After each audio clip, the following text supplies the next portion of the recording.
Well, hello. So you know it's Wednesday, and look who stopped by. Yeah. Okay, so it only took like 30 minutes of begging and cajoling. Okay, maybe only 10 minutes, but it's my lamb chop, Pastor Marvin Price. So he said when he pulled up to the camera, he was like, who are we, why are we, and what are we? Because in other words, he wants me to hurry up because it's past his bedtime. That's right. I'm definitely sleeping. I mean, it's 9:43, really. Tired, man. Getting old. He just turned 48, so happy birthday again. Yay! Yeah. Lambs. They're the sweetest thing. So anyway, so what I wanted him to share with you was this story that I told you I was going to share with you like maybe a month ago about the green weight, but he doesn't remember the story. So much for the little motivational anecdote that I was going to try to use, right? So while he tries to remember it, I'm going to ask him a couple of questions or just some tips that he wants to share tonight about success as it relates to biblical principles. Okay. So, I'm sorry, I'm Garlinda Price, and I'm an ordained pastor, and that's my husband, Pastor Marvin Price. Yeah, but you got that. Okay, so I want you to share with everyone, because he's like my coach. He's more like Bobby Knight. Y'all know who that is. So everybody needs a Bobby Knight in their life, right? Somebody to hold them accountable, keep them consistent, tell them when they're wrong, cheer them on when they're right. So he's like my Bobby Knight, but I love that about him because he keeps me accountable. In the past, I think I told you this, I used to quit a lot of things, and I wouldn't stick with things way back in the day. And he was always that person to give me that swift boot to say, you need to stick with something. And so at some point that became ingrained in me that you have to finish what you start. And even the Word of God says that if you're going to do something in Jesus' name, if you're going to do something in Jesus' name, you need to be excellent, right? If you're going to put Christ in it, do it with excellence. Do all things unto Christ. And so that's how we live our lives. So what's a tip that you'd like to share tonight? A success tip. Success tip. Yeah. I think a good success tip would be temper your success, meaning that don't base your success after someone else's that you see, or compare your success to someone else's that you see. Temper yours. Understand who you are, what you're capable of, and just do you. Just do you. So temper your success and don't pattern it after other people. So give an example. An example would be I go back to the green weight thing. Oh, now he remembers. I got it down a little bit. Let's just chalk that up to old age. I meant getting older. Well, the green weight thing goes back to my days of growing up. When I was very young. My father's a welder. He was a master welder, and he brought home. Shout out to Marvin Price Sr. And he brought home this weight. It was like a barbell, a dumbbell that he made at work. He brought it home. It was kind of dangerous. It was square and kind of sharp. I'm like, man, this is a dangerous weight. But it was like 15 pounds.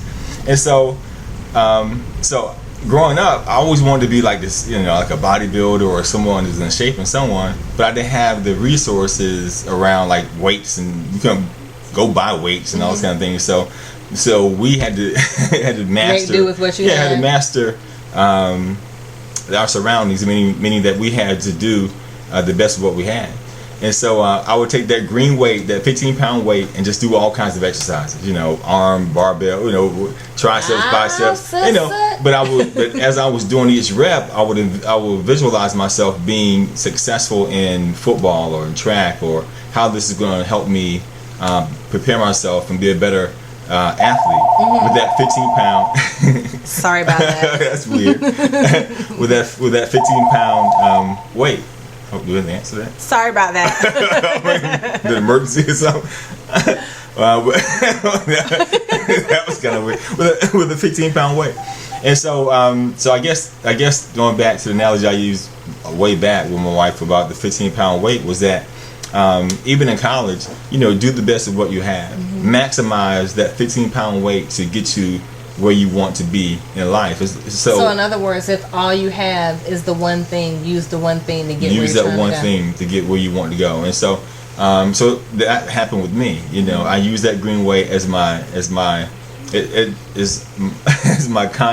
my subconscious thinking is that I don't worry about what I don't have. I'm more concerned about what I do have and how to use what I do have. So success to me has never been measured by what I don't have. It's all about what I do have. So it's coming from a place of abundance and an abundant mindset. So if you want to take it and relate it to the Bible, it talks about where Paul says, whatever state I'm in, I've learned to be, whether I'm abound or abased, I've learned there within to be content. And so contentment with godliness is great gain. So you gained greatly because you were content in what you had and you used the resources that were available to you. Right. Yeah. I think most people who are successful don't worry about what they don't have. It's all about what you do have. And what can I do with that? And what can I do with that? And so I think the opposite for those who are least successful, because they worry about what they don't have, and that keeps them in a perpetual state of worry and concern and fear and doubt. And how am I going to get it? How am I going to get it?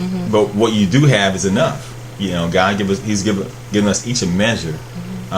What we do with it is up to us. He's given us the ability to obtain, to do well with the things that we have. So that's my Cool. my So you success shared thing. some great tips. So to make the best out of what you have and to do well with it, and whatever you have in your hand that you do possess, to multiply that. And he did that for the widow of Zarephath, and I forget, it was one other widow that he blessed the same thing. Whatever was in their hands, he told them to go max. It was, one was oil and one was flour and oil. Right. It goes back to him with the bread and the fish.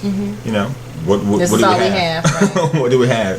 And that you course of the story with that, fed the 5,000 and so on. So you recommend for someone that maybe has been stuck in a place of, this is all I have and I don't have enough, so they want to change their paradigm or change their lens to say, okay, ask themselves the question, what do I have? What do I have? Look around you. I mean, look around you. Sometimes we have to open our eyes to see what we're really blessed with. So look around you. And so what I had in my surroundings was very little compared to some, but I maximized that little to get me over or do better than those that had more than I did. And did you win the bodybuilding contest? I won a few.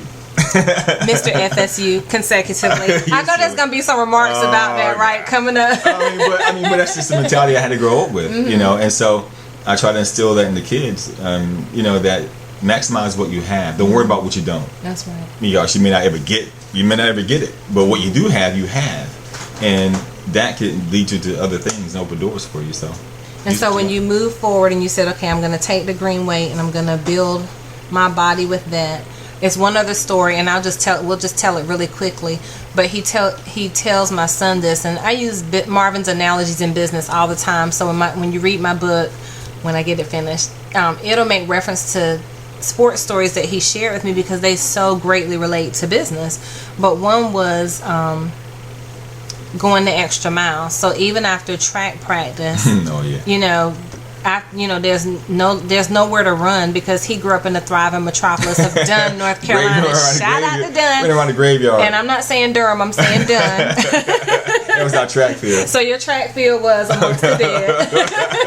Yeah, that's why I'm the devil is a lie. I don't want to practice that hard or run that fast for any reason. So why did you choose to run or practice in the graveyard? That's all we had. I mean, we didn't have a track field like most high schools did or middle schools did. Because Triton wasn't there yet, right? Triton wasn't built yet, but even in Dunn High, we didn't have our own track field. Okay. And so it was just raw talent.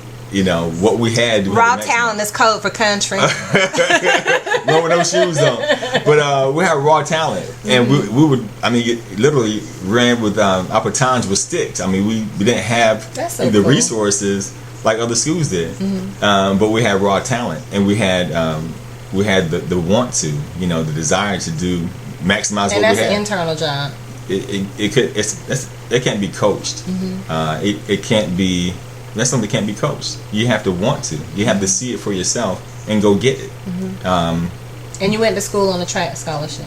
I got a track scholarship in track initially, and football as well. So I'm, But from running in graveyard. Running with sticks. With sticks. I mean, so you can be and do whatever it is you want to be and do. there's no limits to what God has given us, because he gave some 40, some 60, some 100-fold. So everyone has talents. Everyone has also a measure of faith. So you just have to take the measure in which you've been, he's handed out to you, or he's divided out to you, and you take your share and your measure and you multiply that for the glory of God. Because every experience you've had, would you say that that culminated in your career and has now culminated in ministry to help you to be successful? Yeah, it gives you a mindset of really, it builds your faith. I mean, it's all faith. It's all faith. It really helped me strengthen faith in God, because there were things that we lacked. You know, growing up, we just lacked. We didn't have it, but he provided for us the things that we needed, and so those things that we needed, you know, just was more than enough. You know, God is really funny with math. You brought up the thing about the 40% and 60% and so on, and most people want 100%. I know. You know, but in the tricky math of God, that confounds most people is that if he gives us 40%, you're going to get 100% of that 40%. Right. And so that 100% of that 40% is more. Just think about $1 million, right? And God says, I'm gonna give you 40% of $1 million, right? And so that million, what's what, I don't know, $400,000. Now for you, for some, it's like $400,000 of $1 million, but $400,000 for those that need that $400,000 is and it will supersede their needs abundantly. And so he knows exactly what to give us and how much to give us. If we're not greedy, you know, people can be greedy in the mentality, and that can lead to failure. You know, success is measured on success and fail. You know, if you succeed or you fail. But greed is the outlier. How much success is success for for somebody? Well, how much is enough? When's enough? And so, but so the outlier is the greed. You know, how greedy are we? You know, we always want more. That's true. You know, That's true. More, you know, so we're always want more. So we're a long way in. We're 12 minutes in. So what's one thing you want? No, it's not your fault. So what's one thing you want to share to wrap it up? One thing I like to share is just temper your success. Gauge it based on your ability, not somebody else's. Awesome. Well, I'm so excited to have my guest, my co-host tonight, Marvin Price. I even wanted to invite my kids, but yeah, they're like they said they couldn't remember anything that I taught them. I know, it's like so we're gonna have to work on that. I'm gonna have to do a little bit better. It's summertime. God bless you guys and have a beautiful week, and we will talk to you soon. Bye. Bye.